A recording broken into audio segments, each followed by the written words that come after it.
नमस्कार दोस्तों, मैं रितेश आपका स्वागत करता हूं आपके अपने YouTube चैनल सत्यविद तथ्य में। हम यहां बात करते हैं भारत और विश्व के इतिहास की, वो भी सत्य और तथ्य के साथ। आज हम जानेंगे कैसे मराठा नेवी भारतीय उपमहाद्वीप में सबसे ताकतवर बनी। जैसा कि हम जानते हैं 17वीं शताब्दी में देश के विभिन्न हिस्सों पर विदेशी ताकतें कब्जा कर रही थी। दक्षिण में पुर्तगाली और डच और साथ में पश्चिम में अंग्रेज। इनके इतने ताकतवर होने का महत्वपूर्ण कारण था बड़े बड़े जंगी जहाज़ों का बेड़ा। दूसरी तरफ भारत में भी बड़े बड़े राजा और उनकी बड़ी बड़ी सेनाएं थीं, लेकिन इन्होंने कभी नेवी पर ध्यान नहीं दिया था। बड़ी बड़ी सेनाएं होने के बावजूद भी हम कई जगह पर हारे। अब समय आता है शिवाजी महाराज का। इन्होंने जमीन के साथ साथ समंदर में भी दुश्मनों के छक्के छुड़ाए। शिवाजी महाराज ने गुरिल्ला युद्ध कला का बहुत उपयोग किया, क्योंकि उस समय महाराष्ट्र में और कोंकण में तीन बड़ी ताकतें थीं।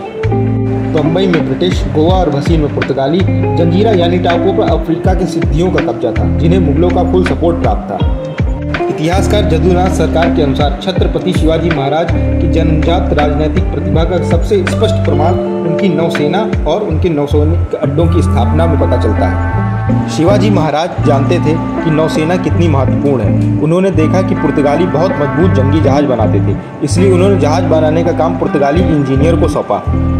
साथ में शिवाजी महाराज को यह भी पता था कि गोवा में बैठे पुर्तगाली अफसरों को जब पता चलेगा तो वे जरूर काम रोकेंगे। उन्होंने आबाजी सोमदेव को बोला पुर्तगालियों के साथ कुशल मराठा कारीगरों को भी काम पर लगाया जाए। हुआ भी वैसे ही। पुर्तगालियों ने बीच में काम बंद करा दिया, फिर इन्हीं कुशल मराठा कारीगरों ने काम पूरा किया और इसी प्रकार जन्म हुआ आधुनिक भारत की पहली नेवी का, जिसके पहले प्रमुख बने माइनिक भंडारी।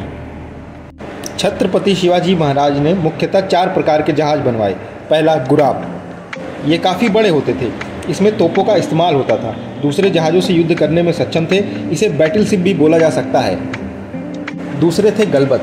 ये गुराब की अपेक्षा थोड़े छोटे जहाज हुआ करते थे। इनका काम दुश्मन जहाज़ों को ध्वस्त करना था। दूसरे शब्दों में इन्हें डिस्ट्रॉयर बोला जा सकता है। तीसरे थे टारबोट या टारगू। छोटे जहाज गश्त करने के काम के साथ ये तेज़ी से हमला भी करते थे।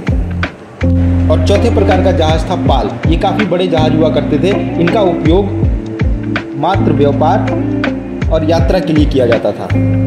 1689 में एक ब्रिटिश गवर्नर ने शिवाजी से हार के बाद ईस्ट इंडिया को लिखा कि वो वहाँ जा सकते हैं जहाँ हम नहीं जा सकते। शिवाजी महाराज के पास शुरुआत में 30 से 40 जहाज थे। समय के साथ बढ़ते बढ़ते इनकी संख्या 200 के पार हो गई। शिवाजी महाराज की इस नेवी ने बहुत सी लड़ाइयाँ जीतने में मदद की, जिसमें पहली है सन 1664 में हुई सूरत की लड़ाई। ये मुगलों के कमांडर इनायत खान और मराठों के बीच में हुई थी।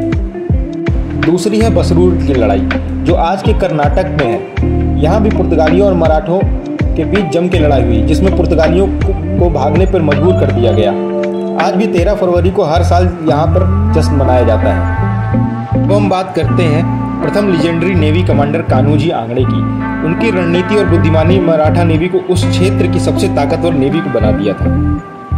आपको ये जानकारी कैसी लगी? Please comment and also like, share, subscribe. Thank you.